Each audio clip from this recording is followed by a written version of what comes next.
Delight IAS पर आप सभी का एक बार फिर से बहुत बहुत स्वागत है। तो डीआरडीओ की तरफ से एक बहुत बड़ी उपलब्धि को हासिल किया गया है। भारत ने आखिरकार लेजर हथियार को विकसित कर लिया है। बहुत बड़ी उपलब्धि है भारत के नजरिए से, क्योंकि इससे पहले सिर्फ जो है अमेरिका, चीन और रूस के द्वारा इस उपलब्धि को हासिल किया गया है।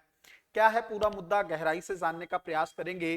किस तरह के हथियार को लेजर हथियार कहते हैं और 21वीं सदी की जो युद्धक चुनौतियां हैं या रक्षा के खतरों के दृष्टिकोण से किस तरीके से ये भारत के लिए बहुत ही ज्यादा महत्वपूर्ण हो जाता है, पूरे मुद्दे को गहराई से समझने का प्रयास करेंगे।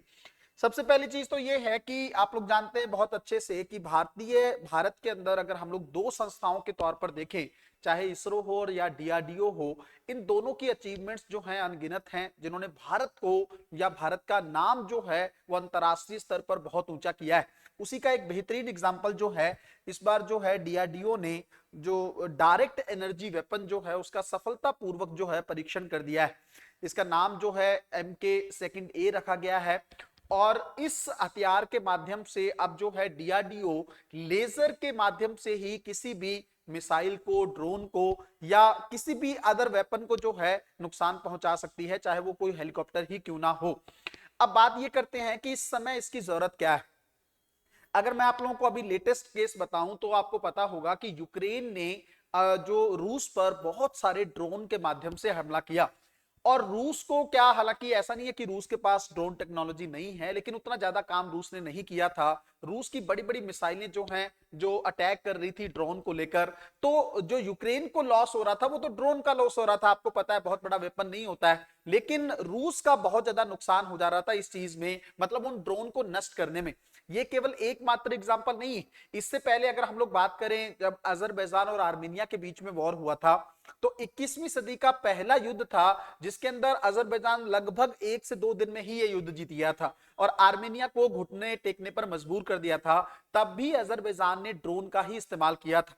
एक और जो है खतरा, मैं आपको अपने नजरिए से, या हम लोग इस चीज को देख लें कि पाकिस्तान की तरफ से भी भारत की तरफ जो है सीमा पर कुछ ड्रोन भेजे गए थे और बहुत ही मतलब सेंसिटिव तरीके से एक हमला किया गया था। और भारत के जो हथियार थे उनका जखीरा जो है वो बहुत पास था और वहां से वेपन भेजा गया था। और एक बड़े जो है हमले को हम लोगों ने हालांकि कोशिश की थी कि उस हमले को टाल दिया जाए, लेकिन भारत को बड़ा नुकसान हो सकता था, क्योंकि पाकिस्तान के पास ड्रोन देकर कहीं ना कहीं पे हमारे जो सुरक्षा दृष्टिकोण से काफी सारी चिंताएं उत्पन्न हो गई थी। तो बात यह है कि ड्रोन आज के समय में बहुत ज्यादा महत्वपूर्ण हो जाता है और ड्रोन को खत्म करने के लिए आपको जो तकनीक चाहिए वो तकनीक जो है लेजर तकनीक। अब ये जो डायरेक्ट एनर्जी वेपन होता है, ये क्या होता है, इसके माध्यम से क्या चीजें होती। जैसे आप लोगों ने बचपन में जो है लेजर देखी होगी, किस तरीके से आप जो है लेजर के माध्यम से किसी भी चीज पर जो है टारगेट करते थे। नॉर्मली आप देखते थे घरों में बच्चे भी इसका इस्तेमाल करते थे। तो उसी तरीके से ये वेपन इस तरीके से है, मान लीजिए कोई ड्रोन भारत पर अटैक कर रहा है, तो इस वेपन के माध्यम से, लेजर के माध्यम से, प्रकाश किरणों के माध्यम से उस पर अटैक किया जाएगा। एनर्जी का, हाई एनर्जी का इस्तेमाल किया जाएगा, उसको हवा के अंदर ही डिस्ट्रॉय कर दिया जाएगा। तो ये डीआरडीओ की बहुत बड़ी उपलब्धि है। डीआरडीओ के जो चीफ है हमारे समीर वी कामत जी, उन्होंने कहा यह तो अभी शुरुआत है। जिस तरीके से डीआरडीओ लगातार वर्क कर रहा है, उसके चलते हम लोग माइक्रोवेव और इलेक्ट्रोमैग्नेटिक जो वेव्स हैं उनका भी हम लोग इस्तेमाल करने वाले हैं, इस तरह के जो भी हम पर हमले होंगे उनको नष्ट करने के लिए। तो भारत की तरफ से एक बहुत बड़ी उपलब्धि हासिल की गई है।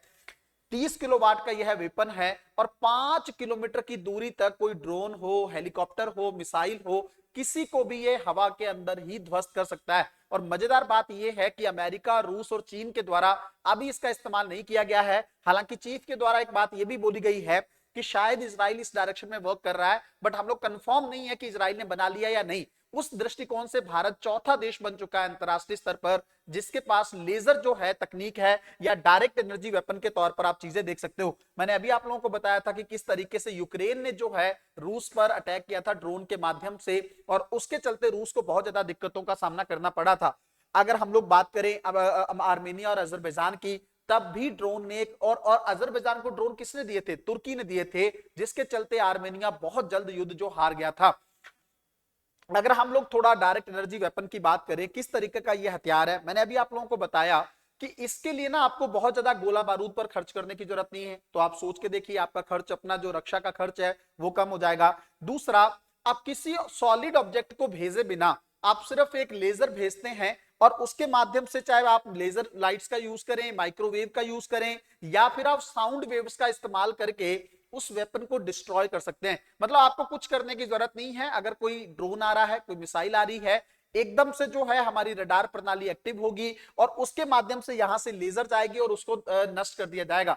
आप लोग बहुत अच्छे से जानते हैं, अमेरिका हो, चीन हो, इन दोनों की तरफ से अंतरिक्ष युद्ध की भी तैयारी की जा रही है, स्पेस वॉर की भी। ऐसी सिचुएशन में स्पेस के अंदर भी अगर मान लीजिए किसी सैटेलाइट को टारगेट करना है, तब भी हम इस जो है तकनीक का इस्तेमाल कर सकते हैं। तो बहुत अच्छी चीज है भारत की सुरक्षा के दृष्टिकोण से। और मैंने आप लोगों को बताया कि अमेरिका, रूस और चीन के बाद अब ये टेक्नोलॉजी जो है भारत के पास आ चुकी है। अगर हम लोग थोड़ा सा भारत और चीन के जो हथियार हैं उनका कंपैरिजन करने का प्रयास करें तो किस तरीके से चीजें देखने को आती हैं। सबसे पहले अगर हम लोग देखें, पहली चीज तो ये है कि भारत जो है कितना स्पेंड करता है मिलिट्री एक्सपेंसेस को लेकर, रक्षा पर कितना खर्च करता है, लगभग 71 बिलियन के आसपास। वही चीन जो है 261 बिलियन जो है उसका रक्षा खर्च है। तो यहां पर बहुत बड़ा आंकड़ा आप गैप देख सकते हो। दूसरा, अगर हम लोग परमाणु हथियारों की बात करें तो भारत के पास 150 परमाणु हथियार हैं, है ना, परमाणु बम है। वहीं चीन के पास 320 है। भारत के पास हेलीकॉप्टर्स की बात करें तो लगभग 692 हैं। वहीं चीन के पास ये लगभग 1000 से ज्यादा की संख्या है। अगर हम लोग टैंक की बात करें तो भारत के पास लगभग 4000 के आसपास टैंक हैं। वही अगर चीन की बात करें तो ये संख्या 13000 को भी क्रॉस कर जाती है। अगर हम लोग थोड़ा फ्लाइटिंग व्हीकल की बात करें तो ये चीन के पास लगभग 40,000 हैं और हमारे पास 3000 के आसपास इस तरह के वेपन देखने को मिल रहे हैं। सबमरीन की अगर हम लोग बात करें, भारत के पास सिर्फ 16 सबमरीन हैं, पनडुब्बियां हैं। वहीं चीन की अगर हम लोग बात करें तो वहां पर 76 के आसपास जो है पनडुब्बियां उसके पास मौजूद हैं। और हो सकता है कि चीन इससे भी ज्यादा बड़ा आंकड़ा रखता हो। बट अगर हम लोग लोकल ट्रूप्स की बात करें तो भारत इस मामले में ज्यादा है। भारत के पास मिलिट्री पर्सनल जो हैं वो लगभग 3.4 मिलियन के आसपास हैं। वहीं अमेरिका के पास ये संख्या 2.69 मिलियन के आसपास देखने को मिलती है। तो कुछ मामलों में थोड़ा सा हम आगे हैं, बट ज्यादातर मामलों में चीन जो है वो हमसे आगे जाता हुआ दिख रहा है। कुछ दिन पहले हम लोगों ने बात की थी कि भारत जो है, भारत सरकार अब वर्क कर रही है कि 5वीं पीढ़ी का हम लोग स्वदेशी फाइटर जेट जो है वो विकसित कर लें। तेजस को लेकर काम चल रहा है, लेकिन वो 5वीं पीढ़ी का हथियार नहीं। अगर हम लोग इसका नाम देखें तो एडवांस मीडियम कॉम्बैट एयरक्राफ्ट है। सरकार ने अच्छा खासा इन्वेस्टमेंट जो है इसको लेकर किया है और इसका निर्माण जो है हिंदुस्तान एरोनॉटिक्स लिमिटेड द्वारा किया जा रहा है। तो घरेलू स्तर पर हम चाहते हैं कि हमारी 5वीं पीढ़ी का जो है फाइटर जेट तैयार हो जाए, क्योंकि वर्तमान की जो चुनौतियां हैं वो बहुत ज्यादा हैं। आप लोग बहुत अच्छे से जानते हैं कि चीन किस तरीके से हिंद महासागर में एक्टिव है, चीन किस तरीके से इंडो प्रशांत में एक्टिव है। तो आने वाला समय हो सकता है हमें समुद्र के अंदर लड़ाई करनी पड़े या फिर हमें टू फ्रंट वॉर की सिचुएशन या चुनौती का सामना करना पड़े। टू फ्रंट वॉर मतलब पाकिस्तान और चीन एक साथ आ जाएं, उस नजरिए से हमें हर सिचुएशन के लिए तैयार रहना होगा। अगर आप लोग यूपीएससी को बहुत बेसिक से तैयार करना चाहते हैं तो आप डिलाइट आईएएस के फाउंडेशन कोर्स को ज्वाइन कर सकते हैं। एकदम बेसिक से ये क्लास चल रही है, एनसीईआरटी के माध्यम से चीजें शुरू हुई हैं और एडवांस लेवल जो है पैरेलल आपको करवाया जा रहा है। आंसर राइटिंग क्लास के अंदर ही हो रही है, डेली एमसीक्यू आपको प्रोवाइड किए जाते हैं। बहुत अच्छे तरीके से, बुनियादी तरीके से आप अपनी तैयारी को मुकाम तक लेकर जा सकते हैं। डिलाइट आईएएस लगातार वर्क कर रहा है कि हिंदी माध्यम के अंदर रिजल्ट्स को बढ़ाया जा सके, ज्यादा से ज्यादा एफर्ट किया जा सके, ज्यादा लोगों का सिलेक्शन जो है सही निर्देशन के माध्यम से हो सके। मिलते हैं अगली वीडियो में, तब तक अपना ध्यान रखें, अपनी पढ़ाई को बहुत अच्छे तरीके से करते रहें। बहुत बहुत धन्यवाद।